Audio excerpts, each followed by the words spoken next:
Hello friends, and welcome to Gardening with Creekside. Today, Mimi, Brenna, and myself are going to plant the bed that I'm calling the cottage garden extension. I have got quite a selection of gorgeous shrubs and perennials that we are going to add to this space. We're going to get them designed, get them planted, lay out some irrigation, get this bed mulched. We've got some mulch coming today, and so we are going to button up this portion of the project. So let me show you the space and let me show you the plants.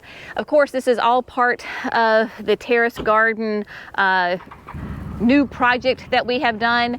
Of course, all the hardscape that is involved with this, and we have gotten Hydrangea Hill has gotten all buttoned up. We of course planted the steps going up to the chicken coop, and so this is the area that we're talking about today. Is right in this area. This is what we're calling, or I'm calling rather, the cottage garden extension, because the cottage garden is are these two beds right here. I know the sun is being tricky right now with me. We have not touched this. This is going to be the last portion of the project that needs to be touched. But today, the cottage garden extension comes through here, up, kind of curls around in this area, and then will come down through this first level of the wall. If you can see right here where my auger is, there's that step up. So we're going to plant from basically here all the way down. So let me share with you the plants that we are going to be putting in. This is the plan. Now, as we start designing this, we'll see how everything kind of goes. So I have got a huge, quite a few of the echinacea. This is the Fuchsia is Bright from Proven Winners, of course. This is a beautiful, this has performed so well for me in the berm, and so we had a couple of these, and so I grabbed them. And so, like I said, we've got a couple of those. But this bed obviously is going to be a full sun bed. I want to have year-round interest, so I want to have color and interest throughout all 4 seasons here in North Carolina, a zone 8A. The echinacea, of course, will be a great perennial that loves the sun. The pollinators love it. The birds will eat the seed heads in the wintertime. We've still got, even right now, a little honeybee came down to get a little nectar right there. And so we've got those. Now, I also have another Roman candle, but this is not going to go in this portion of the bed. It's going to go down on the other end. It's just kind of hanging out here. And then I have the ginger wine 9-bark. I don't think this is going to actually go in this space because I think it's going to be too big, and I don't think the sun conditions are right for it. This is going to need a bit of a break in the hot afternoon sun. So this is just kind of hanging out here as far as the thought process.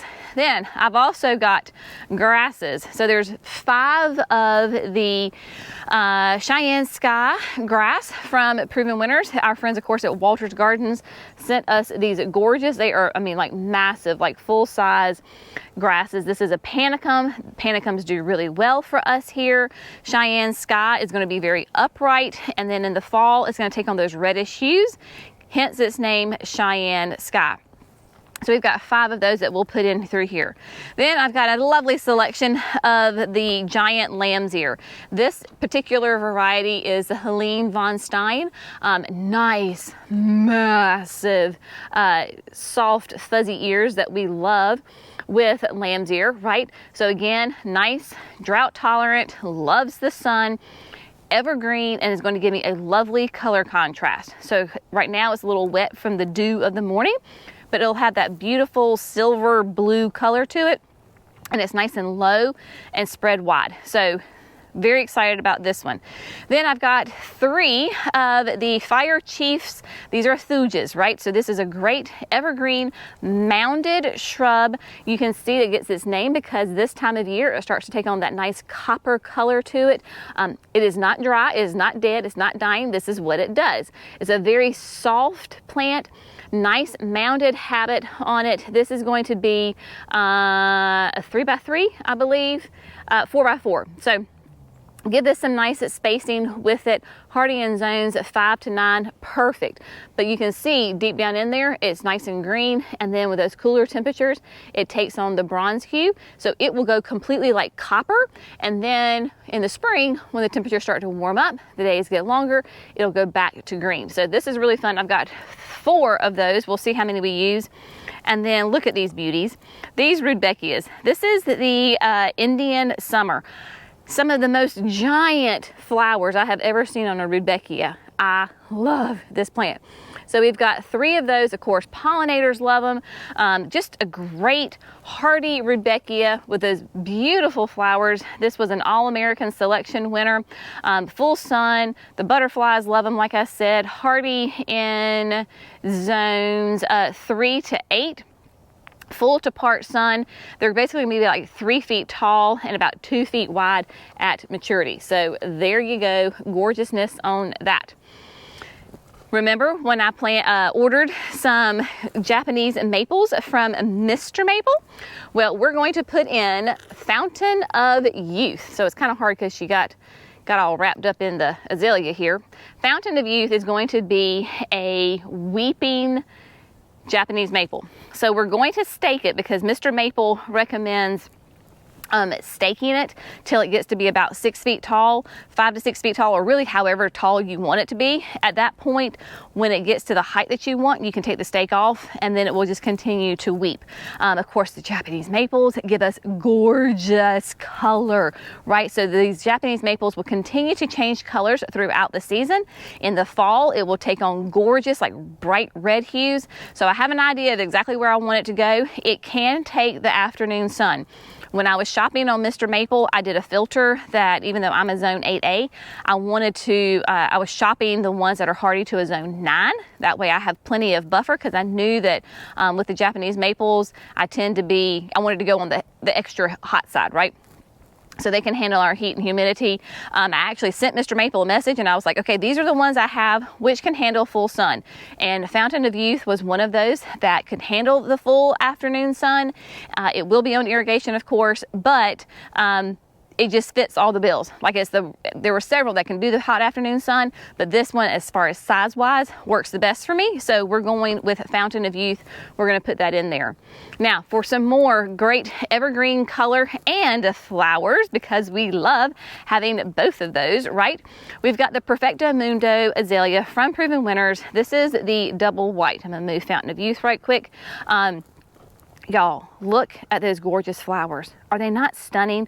Beautiful, pure white. Of course, the Perfecto Mundos are those reblooming, so they'll bloom in spring, a little bit in the summer, and then the fall. So spring and fall are definitely their big times that they flower. And I wanted to go with the white because that way it will go.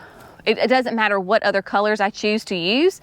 I don't have to worry about white clashing with anything. Now, the red is currently at the nursery and it is blooming and it is stunning. But thinking, okay, like I may end up going with other colors that the red may not go with. So I played it safe and I went with white. White goes with everything. So we have got 3 of these. These will be like 3 feet tall, 3 to 4 feet wide, I think. So these will be a nice presence in here.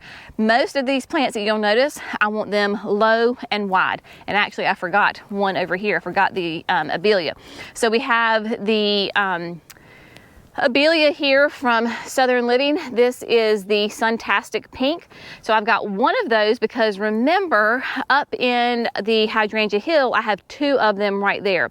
So I actually know exactly where this one's gonna go. It's gonna go right here. So that way it kind of has a nice cohesive look to it. So I forgot that we have the Suntastic Pink Abelia, nice again, beautiful evergreen that will do the fall flowers. Got that. Then of course we've got the other 3 grasses right here and repeating those same plants. So I've got 2 of the Touch of Gold hollies. So this is from Southern Living as well. These are the nice soft touch hollies, beautiful chartreuse green color. They're going to be 2 feet tall, 4 feet wide. Again, nice and low and wide in here. So I've got these 2 because remember, I've got 3 of them up at the on the hydrangea hill. So there's 3 of them up there, along with there's even more up at the chicken coop. So this will all tie in together.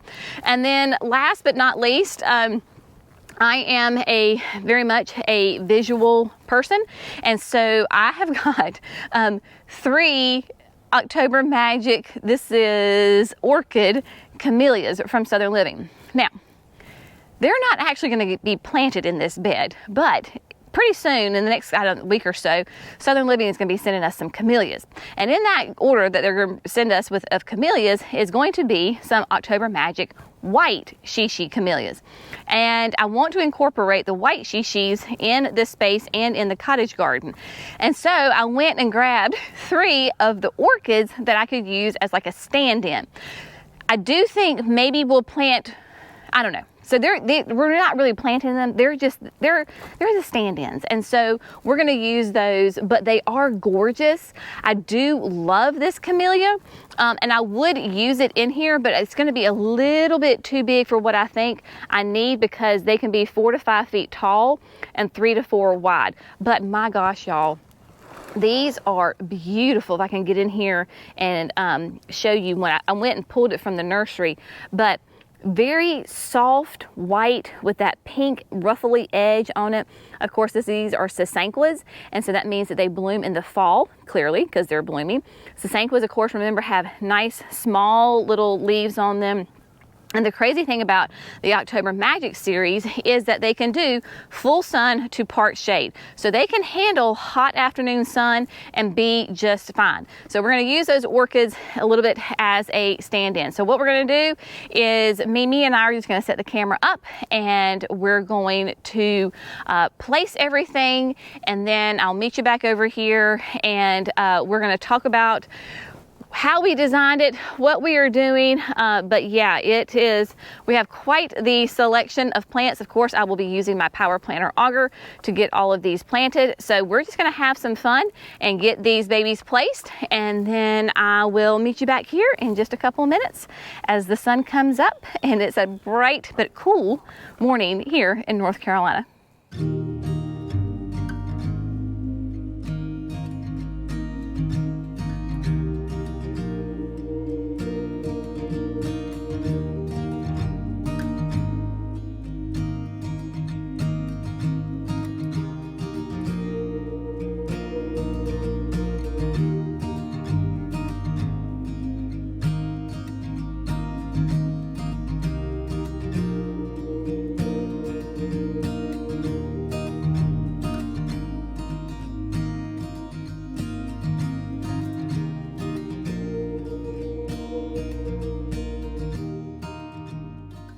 Now friends, we have got the garden laid out, and we're very, very happy with it. We are very excited about it. It was a Jerry, Jenny, Mimi event doing this, and of course Brenna, the ever popular helper. So we've got everything laid out. Now, I will tell you, where you see the empty Proven Winner pots right here, those are where the grasses are going. We took all of the grasses, minus I gotta do this one up here, and because they have such extensive root systems, we're currently soaking them in water, so that way they'll be nice and hydrated when we put them in the ground. But here we go. We have got it all laid out. So we're just gonna kind of, I think what we'll do is we'll just look at it from the big picture, and so that way I can kind of explain things to you. So basically, here we go. So we have got the Perfecto Mundos. We've got 1, 2, and then the third one up there at the top. Those, of course, are going to be nice evergreens. We wanted to have that structure there with them, but they're nice and evenly kind of spaced out, along with like the thujas, right? So the fire chiefs. We only ended up using 3 of these. So there's 1, and then the 2, and then the third.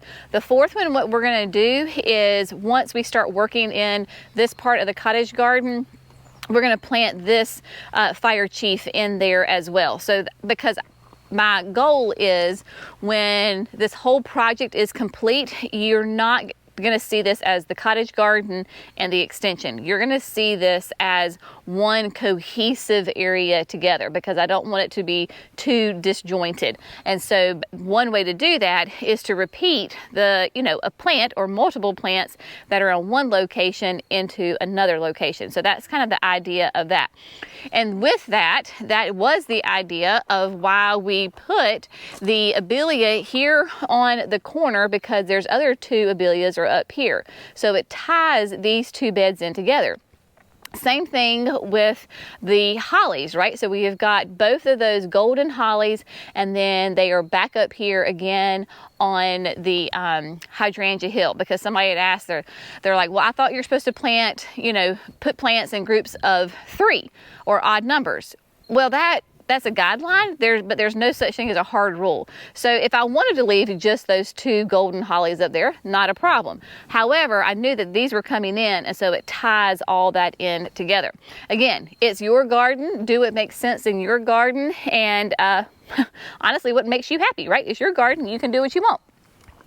Now, we're only going to have one white shishi in this bed, and so we have the one stand-in that is the orchid, right? So that is where the white shishi will go, and then the other 2 shishis will have one on this side of the steps and then one down there on that side of the steps. Again, so it ties it all in together. Had fun with the echinaceas and the rudbeckias and the lamb's ear. So we kind of went in a nice little swoosh here with all the echinacea. Still have plenty of room to put in some zinnias, some milkweed, because I do want to use this as a pollinator garden / monarch way station, possibly. So there's plenty of room for me to do that, and there's already butterflies and pollinators on the rudbeckia and the echinacea there together. Now what we're going to do is I'm going to jump up here on the wall and come over here and kind of show you from this angle. We have just a couple of pieces of flagstone, like literally we had 2 nice size ones and then these little 3 pieces. So we need to get some more flagstone, but we're gonna have a flagstone path from the, the terraced part where the garden boxes are into here. So this is just, I want it really subtle. I do not want this to be a standout, nice big showy. No, I want this just to be literal, like put the flagstones, snuggle them down in there. And so we did this just to be able to say, okay, this is where the path is going to go, to know how far apart to put the plants. So that's kind of the idea on that. So you can see it from this angle. Fountain of Youth is right here. So that one is going to go in. Of course, that grass is there. And then the other holly is right here. And then we did 3 of the lamb's ear underneath the hinoki. So the idea is with those, of course, you have that beautiful color, right? That silver blue evergreen color on that, and those are going to get huge. So basically you're going to have a nice whole mat of that right there. And then I had this in the back of my head, but I didn't have the quote plan for it. We're going to add also a 7-gallon camellia right here. This is the October Magic Rose from our friends at Southern Living. Y'all, she is a gorgeous one. Look at those beautiful flowers. Love it so much. Covered in buds. The camellias have just started to bloom here in North Carolina. But Rose is going to be 6 to 8 feet tall, 3 to 4 wide. Hardy in zones at 7 to 9, full sun to part shade. So that will be perfect. Can you imagine this beautiful evergreen just filling in this whole space? I love it. And this, remember, it gets dappled sun now, but because the sun sets over this way, it will get lots of good afternoon sun, and I can put some irrigation on her and she will do really well. Up here and on going towards the chicken coop, I have planted already, I planted it last year, a moonshadow camellia, which is white with like pink edging, and then I have 2 more that I need to plant, but I need to get some of the little scrubby trees out of the way first. So those 2 are sasanquas. So we'll have the white shishi here, you'll have rose, you'll have moonshadow up there. I mean, every good southern garden needs lots of camellias. So that is the plan, to add all these great ones. So what we're going to do is, Mimi, we had lunch break, so Mimi's going to be coming back here in just a little bit. Now, as we are going to work together as a team, so I am going to drill my hole with, of course, my power planter, right? We always use our power planters when we are digging and landscaping. Now, those of you that are very observant and very studious of gardening with Creekside, you might notice that this is going to be a different auger that I am using today. So we are super excited to announce that we have been working with our friends at Power Planter. You know that we have a great relationship with Greg and the gang over there at Power Planter. And we, launching in November, are going to add 2 more augers to the Jenny's edition of the augers with Power Planter. So if you're not familiar, Power Planter is an American-owned company. It's a 3rd generation family up in Illinois. Greg is the owner right now and just does an amazing job. But American company, small business, all of the products are made right here in the United States. So this is not something that's shipped over. It's U.S. steel. Like, everything is 100% U.S. made here in Illinois, and well, not here in Illinois, but up in Illinois rather. And the difference, like why this auger is so unique than any other augers that are out there. First of all, in November, you'll be able to buy the pink ones if you want the pink ones. It also comes in lime green, so if you don't want pink, don't worry about it. You can get a green one. But it is because you've got to have a heavy duty tip.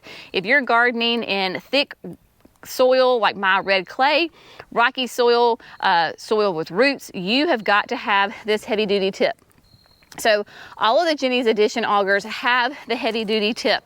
And so what it does is you've got this little blade right here. I'm trying to show it to you. I think we have a picture that might be a better way to demonstrate it. But all of this goes in, and so it digs into that thick red rocky clay.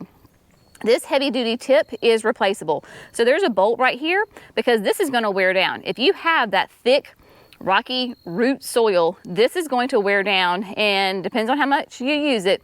So you can absolutely replace this. This is very cheap to replace this part. So it's a lot cheaper to replace this part than the entire auger. So that is step 1. Number 2, it has these blades right here. Again, they are completely replaceable. You can see it's got 2 bolts right there. You can replace this. This is what is going to actually cut into the soil. So you can see that it has an edge to it. You would not think that that's that much of an edge, but y'all, it makes a huge difference when you have clay soil. It breaks into the soil and easily goes through that red, thick clay that I have. Again, this will wear down over time. You replace this. Other augers, they don't have this, and all they have is the flat piece right here. That will not work in clay soil, especially over time. This will wear down. Those blades, completely replaceable. Another difference with the Jenny's auger is that your flighting is shorter. So notice that it doesn't go up very much. This is what they call the flighting, is the swirls, right? So this helps take off the weight and makes the auger not quite so heavy. Traditional 9-inch auger, maybe the flighting comes up to here. I don't need to go that far down deep into my soil, right? I don't need flighting that much. So it takes off the weight, but it still has great integrity, and it's not going to warp, and it is going to handle that soil. Next, it is longer, right? So it has length to it, but it's not too tall. It's not going to, if it catches, this is not going to hit you. Ladies, this is not going to hit you in your rib cage. Fellas, this is not going to hit you in some very sensitive areas because it's not that tall, right? So you've got plenty of room, but yet it's not going, you're not going to be hunched over while you are drilling. And then last but not least is this hex right here. So you can see that we've got some pins right here where the chuck, where the auger goes into the chuck of the drill. This is replaceable because sometimes if you don't get your chuck tightened down, this will start to slip and it wears it out. So if that happens, not a problem. You can easily take this out and replace it. You don't have to replace the entire auger if a piece wears out. It is okay. And so as Greg says, the auger itself is going to outlast me, and he says even probably your kids, right? So if a piece wears out, I can simply replace it. Now, that is the 9-inch. We also, of course, are going to have the 5-inch that we've had originally, and then we're going to also have a 7-inch. The 9-inch is great for 3 gallons and more, so even that 7-gallon, I will use that, and it will work great for me. And then, of course, for my 1 gallons, it will be a little bit of an overkill, but that's all right. I don't want to switch it out. I'm just going to be lazy. I'm going to tell you the truth. But my 7-inch would be great for the 1 gallons and smaller. So we'll have a 5, 7, and a 9. The 7 and the 9 will be available in November. So they make absolutely great presents for yourself or for the gardeners in your life. It does not matter if you are 26, 46, 86. We have people of all ages, all walks of life who use these and absolutely love them. So I am excited to be introducing those, make those available to you in November. More details, of course, will be coming on that. So Mimi is back from her lunch break. So we are going to start drilling, biotoning, and getting these babies planted.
My friends, it's actually a couple of days after we planted this.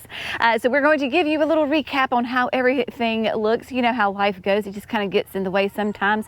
It was actually, we filmed this on Friday afternoon and we were in the house and I was like, I don't think I finished that video. It was a little bananas around here on Friday. So now it is Monday morning, bright and early, and we're going to kind of go over and show you how everything looks. I will say, with it sitting here for the past couple of days and us just, walking past it, driving, looking out the window of the house, we are so excited with how this looks, and we cannot wait to finish the rest of the cottage garden. It's just going to take a couple of days for us to get there, but overall, so happy with how this space turned out. It is bright and early in the morning, of course, so we're still just starting to get a little bit of shade on here, but really the ultimate goal for this flower bed is that you will not be able to tell where this flower bed ends and the cottage garden begins. We really want this garden to tie in with the cottage garden, and you not to be able to tell where the new addition begins and the old cottage garden begins. And the way that we're going to do that, of course, is by repeating some of those same shrubs within both areas. So as we get into the older part of the cottage garden, I will share that and kind of explain my thought processes on that. But everybody is in. The irrigation is not in, and we did not finish the mulch. It was just time got away from us, and a lot of times my brain tells me I can do more than my body and or time really does allow. So obviously we will need to come back through because this entire bed will be on irrigation. Not that it's going to be super heavy irrigation and super thick, but just that way everybody gets some good consistent water, and then we'll come back with the mulch as well. But those Indian summers, my gosh, y'all, these are such fun rudbeckias, and they are so cheery. They are so bright and happy. Pollinators have been all over them. Have a total of 5 within this flower bed. So they are just a nice big pop of color right there. And then I am especially loving the Perfecto Mundo azaleas. So we have 3 in here, again, kind of carrying them through the flower bed. but just that gorgeous evergreen foliage on it, that nice pop of pure white flowers, just lovely. And they'll bloom, you know, of course, in the spring and some in the summer, and then the fall. So spring and fall are their really heavy blooms, but they will bloom periodically through the summer. The ever-changing color of the Fire Chief arborvitaes will get nice and wide here over some time. Beautiful fall interest on these babies. Going to be great. And then of course the grasses, we've got 5 of the Cheyenne sky grasses.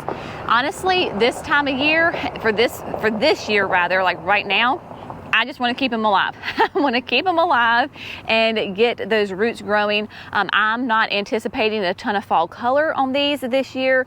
They naturally, in subsequent years, will turn a lovely like reddish color to them.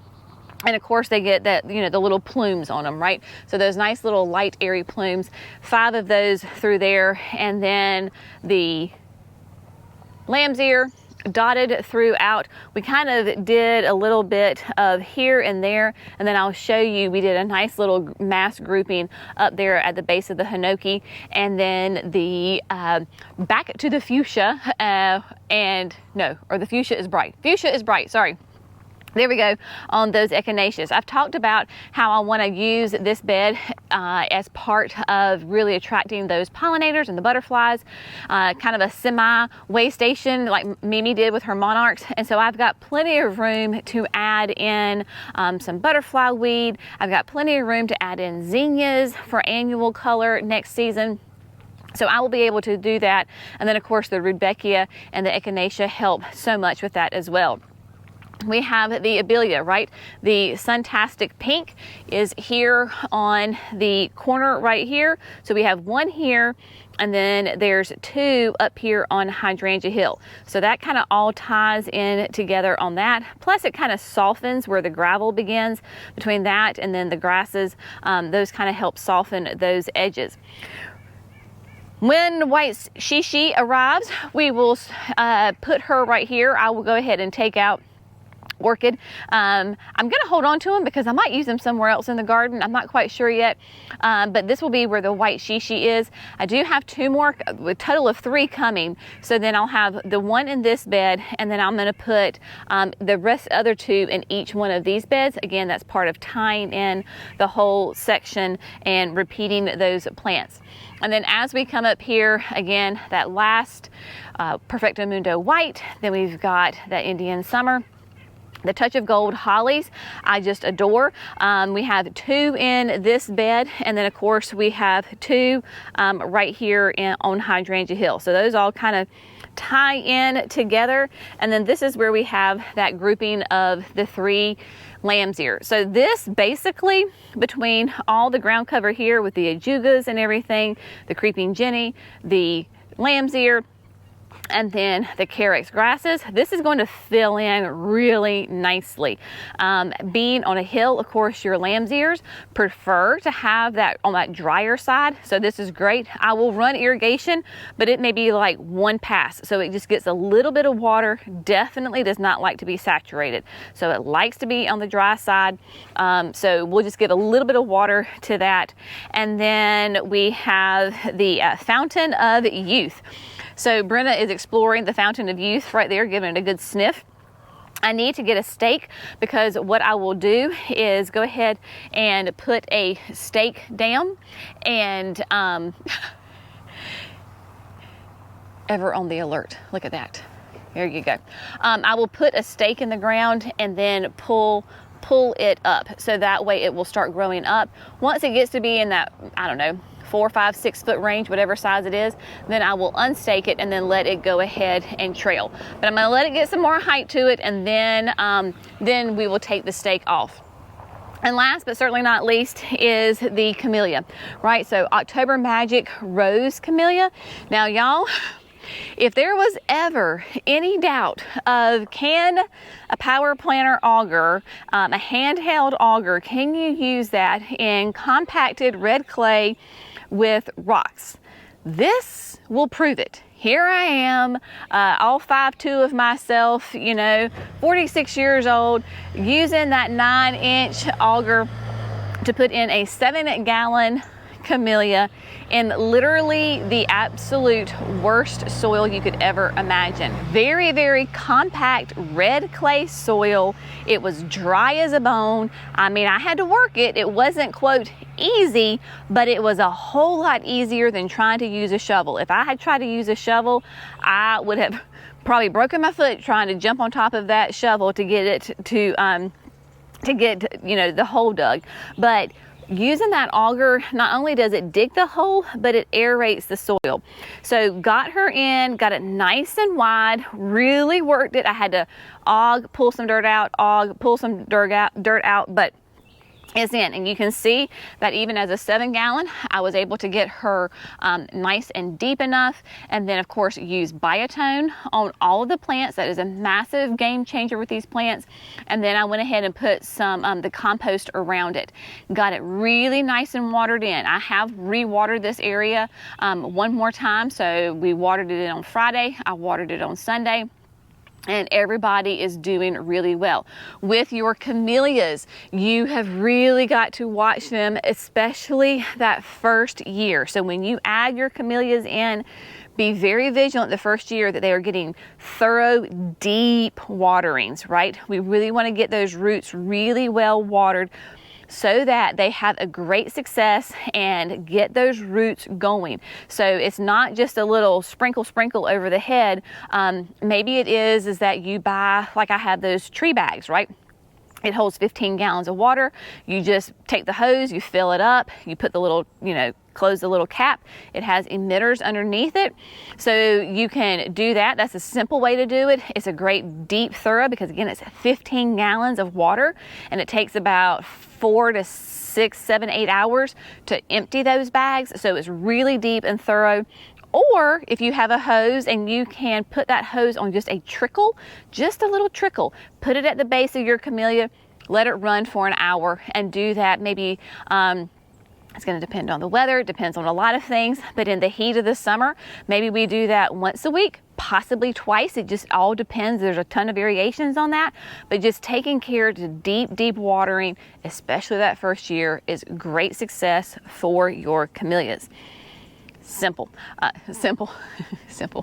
easier said than done, right? But yeah, so we are very happy with how everything turns out. The black hose right here, Jerry has one more irrigation head to put in that will water the lawn. So that's why we have kind of a little bit of a mini trench right here and then that pipe. So once he gets that irrigation head in, we can cover that up. I'll probably will wait on him to do that before I mulch everything. I can go ahead and hook in my irrigation and I will tie in, if you can see that brown tubing that's coming up, that's where I will tie in and run that drip tubing throughout here. And then once he gets the irrigation head in, then I will go ahead and mulch. But we are very happy with how everything turned out. Again, the next step is to revamp the other 2 beds, the existing beds of the cottage garden, and to make this whole space more cohesive and to have that year-round interest, because right now the 2 cottage garden beds are essentially all perennials. So in the wintertime, the whole bed kind of disappears. So I'm going to be adding in more evergreens in there, of course those camellias and all sorts of other things, so that it's a nice cohesive space and that we get more year-round interest. But there you go, my friends. The terrace garden project continues. We're so close to really officially buttoning it up completely. But you know, gardening is never complete. It is always changing. You're always working and tweaking, and that's the fun of it. So now I'm off to do today's project. Y'all have an amazing day, and we'll see you in the next video. Bye, friends.